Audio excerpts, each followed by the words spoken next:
कि सीमांचल की इंसाफ की लड़ाई अगर किसी ने शुरू की तो मजलिस इत्तेहादुल मुस्लिमीन ने शुरू की। कि मैं जानता हूं कि आप लोग डॉक्टर जावेद से खिलाफ में हैं। मैं आपसे कहना चाहूंगा डॉक्टर साहब, आपका शिकायत है, आप क्षेत्र में नहीं आते हैं, आपको क्षेत्र में आना होगा। जब तौसीफ साहब ने खुद ये कह दिया कि जावेद नाकारा है, तो बहादुरगंज की जनता का काम ये है कि वो अपने वोट को जाय होने से बचाएं। एक नया इनकलाब पैदा होगा जिसको आप पैदा करेंगे, और आप यहां से ना जावेद को कामयाब करेंगे ना मास्टर को कामयाब करेंगे, बल्कि इस बार आप तमाम मुत्तहदा तौर पर एक काबिल और एक मेहनती और एक गयूर अख्तरुल ईमान को अपना नया मेंबर ऑफ पार्लियामेंट बनाकर सीमांचल के इंसाफ के लिए आप दिल्ली को रवाना करेंगे। मैं आप तमाम का बेहद शुक्रगुजार हूँ कि आप अपना कीमती वक्त निकालकर आज के इस किशनगंज के पार्लिमानी हल्के के इंतखाबी जलसे में आपने शिरकत की। मैं आपका बेहद शुक्रगुजार हूँ, और इतनी बड़ी तादाद में आपका यहाँ पर जमा होना अल्हम्दुलिल्लाह हम तमाम के हौसलों को बुलंद भी करता है, और इस बात का पैगाम सारी दूसरी पार्टीज को, उनके उम्मीदवारों को देता है कि इंशाअल्लाह ताला अब की बार किशनगंज में एक नया इनकलाब पैदा होगा जिसको आप पैदा करेंगे, और आप यहाँ से ना जावेद को कामयाब करेंगे ना मास्टर को कामयाब करेंगे, बल्कि इस बार आप तमाम मुत्तहदा तौर पर एक काबिल और एक मेहनती और एक गयूर अख्तरुल ईमान को अपना नया मेंबर ऑफ पार्लियामेंट बनाकर सीमांचल के इंसाफ के लिए आप दिल्ली को रवाना करेंगे। मुझे यकीन है इन नौजवानों के चेहरों को मैं देख रहा था यहाँ पर बैठकर, और उनके चेहरों को देखने के बाद मुझे एक इत्मीनान भी हुआ कि उन चेहरों के पेशानियों पर कोई बल नहीं था। वो मुतमईन है और साथ ही साथ वो बेचैन है 26 तारीख के लिए, क्योंकि नौजवानों आप जानते हैं कि सीमांचल की इंसाफ की लड़ाई अगर किसी ने शुरू की तो मजलिस इत्तेहादुल मुस्लिमीन ने शुरू की।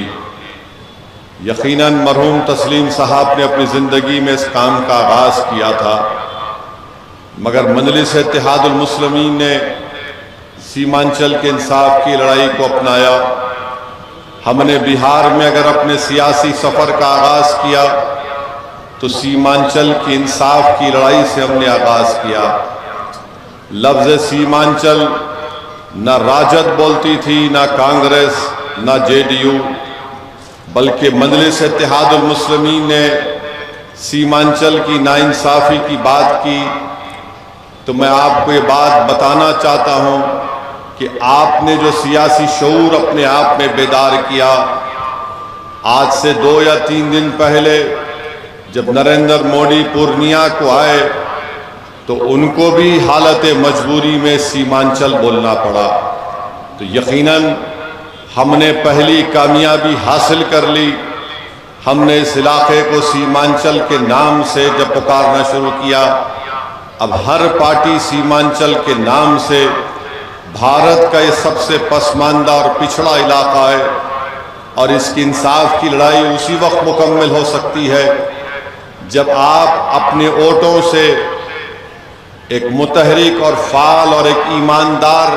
और मेहनती शख्स को किशनगंज से अपना एमपी बनाकर दिल्ली को भिजाएंगे। आपने जावेद साहब को मौका दिया, और आप जानते हैं कि मौजूदा रुकने पार्लिमान ने किशनगंज की जनता के लिए, किशनगंज की आवाम के लिए, माँ और बहनों के लिए कोई काम नहीं किया। और आज भी कांग्रेस पार्टी के पास किशनगंज में कोई दिखाने के लिए कोई चीज नहीं है, और वही ये कह रहे हैं कि नहीं नहीं हमको वोट दे दो, हम सेक्युलर पार्टी हैं, हम फुला काम कर देंगे, MIM पार्टी को मत दो वरना बीजेपी आ जाएगी। मैं आपसे अर्ज करना चाह रहा हूं कि जावेद साहब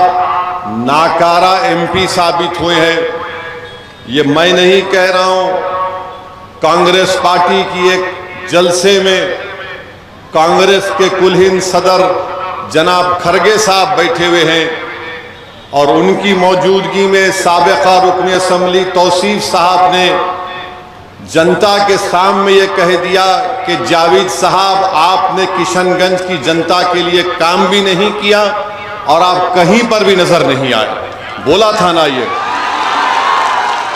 हम झूठ तो नहीं बोल रहे हैं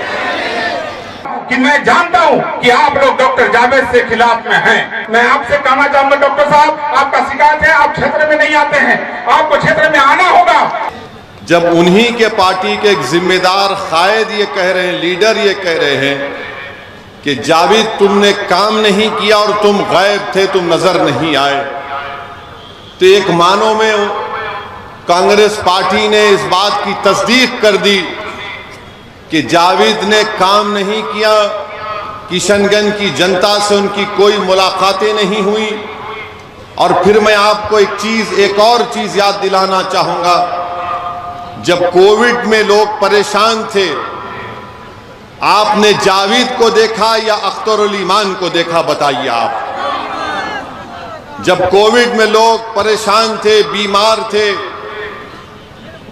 सीमांचल की आवाम अगर हैदराबाद में फंसी हुई थी, मुंबई में फंसी हुई थी, तो उनको वापस लाने का इंतजाम या उनकी कोशिश करने का इंतजाम अगर कोई कर रहा था तो जावेद नहीं कर रहे थे, अख्तरुल ईमान की क़ियादत में मजलिस कर रही थी। मेरे अजीज दोस्तों और बुजुर्गों,